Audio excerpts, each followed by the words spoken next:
안녕하세요. 경자입니다. 오늘은 1월과 2월 기준으로 배당하는 리츠 살펴볼 텐데요. 총 3종목이 있습니다. 몇 종목 되지 않으니까요. 한 종목씩 보도록 하겠습니다. 먼저 배당 기준일부터 보고 갈 텐데요. 1월 배당 기준일은 1월 27일 금요일입니다. 그리고 2월 배당 기준일은 2월 24일인데 이날도 마찬가지로 금요일이거든요. 그래서 오늘 말씀드리는 리츠를 투자하실 분들은 이날 기준으로 보유를 하셔야 배당금을 받을 수가 있습니다. 자, 그리고 저는 현재 시점에서도 리츠를 주목해 볼 만한 타이밍이라고 생각을 합니다. 이번 주에 한국은 기준금리를 25bp 인상해서 이제 한국 기준금리는 3.5%가 되었는데요. 그래도 예금들 금리가 상승한다는 전망이 거의 없죠. 오히려 그동안에 선반영되고 있던 예금 금리가 조금씩 내려가면서 하향 안정화가 되고 있습니다. 저축은행 기준으로 보면 최고 금리가 현재 5.6%입니다. 그래서 이제 슬슬 리츠가 다시 한번 주목을 받을 것으로 생각을 하는데요. 배당 수익률이 예금 금리보다 2% 정도 높은 리츠들은 이제는 배당 수익률이 매력적으로 보이게 되었으니까요. 점차 수급이 들어올 것이고 급락했던 주가가 조금씩 회복될 것으로 예상을 합니다. 그래서 이런 상관관계를 생각하면서 투자를 해보시는 것도 좋을 것 같습니다. 자, 그럼 1월 배당 리츠부터 보겠습니다. 1월 기준으로 배당하는 리츠는 현재 딱 하나 있습니다. 최근에 상장했던 KB스타 리츠인데요. 작년 가을에 상장을 했었죠. 리츠 주가가 급락하는 타이밍에 상장을 했다 보니까 상장 이후부터 지금까지 줄곧 공모 가격 아래에서 거래가 되고 있습니다. 투자 설명서와 반기 보고서를 기반으로 배당금을 예상을 해보면 1월 배당금은 165원 정도가 될 것 같고요. 165원씩 두 번 받는다고 가정하면 330원이 되겠죠. 그래서 1월 13일 주가 기준으로 배당 수익률은 7.3% 정도가 될 것으로 예상을 합니다. KB스타 리츠는 벨기에와 영국에 각각 오피스 빌딩을 하나씩 소유하고 있습니다. 벨기에 빌딩은 정부기관에 임차를 하고 있는데 전체 공간을 임차하고 있기 때문에 공실률이 없고요. 계약기간도 약 9년 정도 남았습니다. 그리고 영국 빌딩은 삼성전자 유럽 총괄법인인데요. 역시나 전용으로 사용하고 있고 굉장히 장기간 임대해서 사용하는 조건이거든요. 그래서 두 자산 모두 우량 자산이라고 볼 수가 있습니다. 그리고 KB스타 리츠는 벨기에 빌딩은 온전하게 소유를 하고 있고 영국 빌딩은 수익 증권으로 89%를 소유하고 있는 상황입니다. 벨기에 빌딩은 매년 물가 상승률을 연동하면서 임대료를 인상하는데요. 헬스 인덱스라는 지수인데 이게 22년에 10%가 넘게 올랐습니다.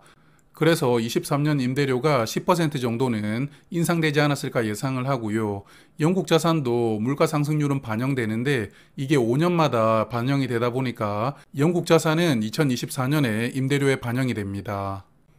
그리고 요즘에 리츠 투자할 때 중요하게 체크해 볼 부분이 대출이죠. 금리와 만기 조건을 체크를 해야 되는데 일단 영국 빌딩은 2.3% 금리로 고정금리입니다.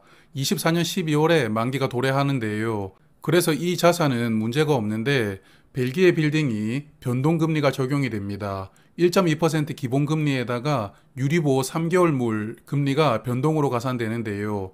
유리보는 유럽의 기준금리다 이렇게 이해를 하시면 쉽습니다.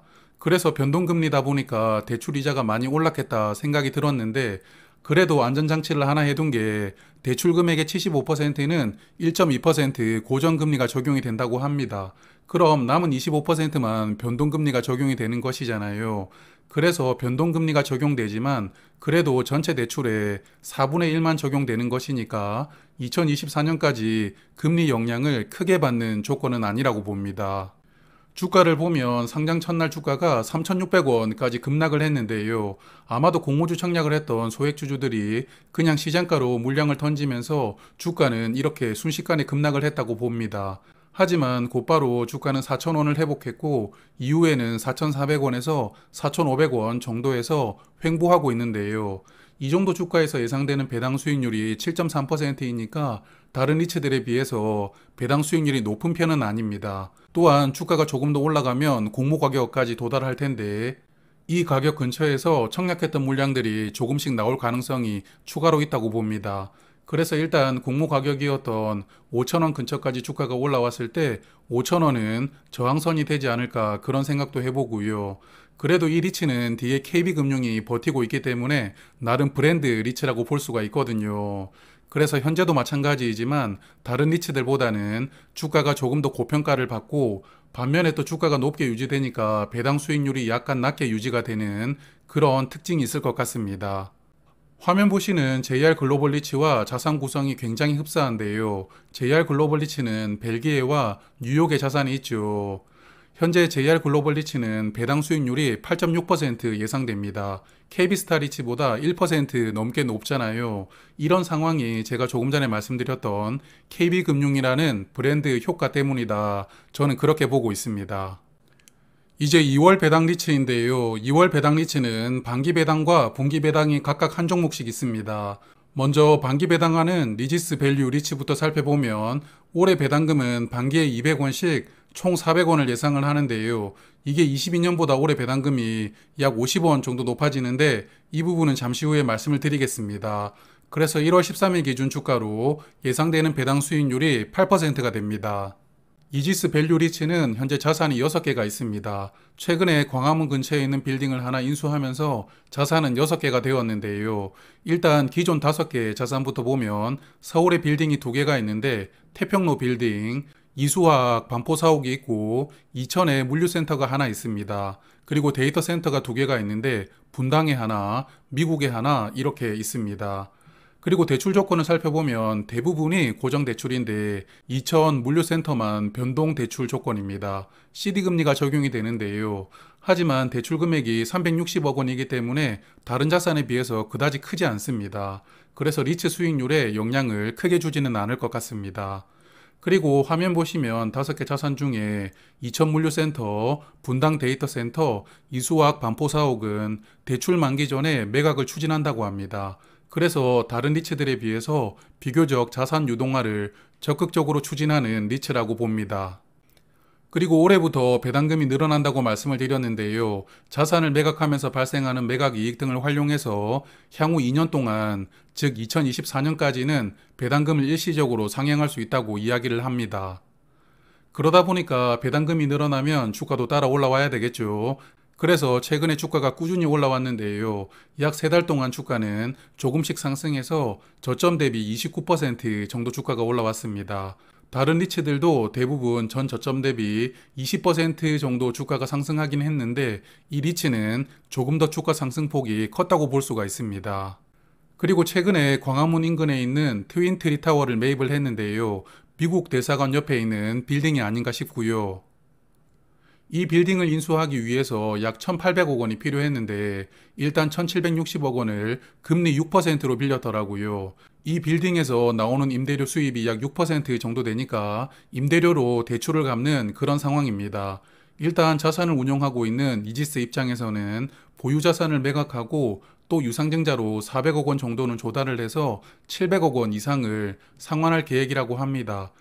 현재 주가 수준에서는 유상증자를 하지 않겠지만 주가가 조금 더 회복된다면 유상증자를 추진할 가능성이 높다고 봅니다. 그러므로 투자를 하신다면 이 부분도 염두를 해두시는 편이 좋을 것 같습니다. 자, 그리고 2월 기준으로 배당하는 또 하나의 리츠가 코람코 더원 리츠인데요. 현재 국내 상장된 리츠 중에서 분기 배당하는 리츠가 딱 2종목인데 그 중 하나입니다. 2월 배당금은 83원 정도 예상되고 연간 배당금으로 312원, 그래서 1월 13일 주가 기준으로 배당 수익률은 6.6%입니다. 분기 배당한다는 매력이 있는데 배당 수익률을 보면 약간 애매하다고 보이기는 합니다. 코람코 더원 리츠는 자산이 딱 하나입니다. 여의도 국회의사당 맞은편에 있는 하나증권 빌딩인데요. 자산이 하나뿐인 게 아쉽지만 그래도 이 빌딩 입지가 엄청납니다. 그래서 소위 똘똘한 한 채 같은 그런 느낌을 주는 자산이라고 봅니다. 임차인들을 보면 하나증권이 약 66% 정도 사용하고 있고 3M과 인텔이 나머지 공간을 임차해서 사용하고 있는데요. 3M과 인텔은 2023년에 만기가 도래합니다. 아마도 이 두 회사는 이 빌딩이 한국지사 본사 사옥이라고 생각이 되고 임차 기간도 빌딩이 처음 지어졌던 94년부터 지금까지 줄곧 사용하고 있으니까요. 만기가 도래하더라도 다시 연장할 확률은 높다고 봅니다. 그리고 공실률은 약 1% 정도라고 하는데요. 관리를 잘하고 있습니다. 그리고 차입금 금리가 전부 고정금리입니다. 2.55%로 2025년 11월이 만기인데요. 25년 정도 되면 금리가 현재보다는 많이 내려가 있겠죠. 그래서 대출금리 영향도 최소화되어 있는 리츠라고 볼 수가 있습니다. 이 종목은 작년 초에 상장했는데 상장할 타이밍에 리츠들 주가가 좋았거든요. 그래서 이 종목도 주가는 6,700원까지 상승을 했지만 이후에 금리가 급격하게 오르면서 주가는 3,800원까지 수직 하락합니다. 하지만 최근에 다시 주가는 반등을 하면서 완만하지만 조금씩 회복하고 있는 흐름입니다. 자, 그래서 오늘 말씀드린 세 가지 리츠 정리를 해보았는데요. 배당 수익률이 가장 높을 것으로 예상되는 리츠는 이지스 밸류 플러스 리츠입니다. 8% 정도 예상이 되고요. 다만 유상증자 가능성이 있으니까 이 부분은 염두를 하시면서 투자를 하시는 게 좋을 것 같고, 코람코 더원 리츠는 분기 배당한다라는 매력이 있지만 배당 수익률은 약간 아쉽죠. 여하튼 이 세 종목 중에 느낌이 오는 종목이 있다면 잘 골라보시고 좋은 수익 만드시기를 바라겠습니다. 그럼 저는 오늘 여기까지 말씀을 드리고요. 아마도 2월 말쯤에 3월 기준으로 배당하는 리츠를 정리를 해볼 텐데요. 그때 리츠 관련해서는 또 인사를 드리도록 하겠습니다. 고맙습니다.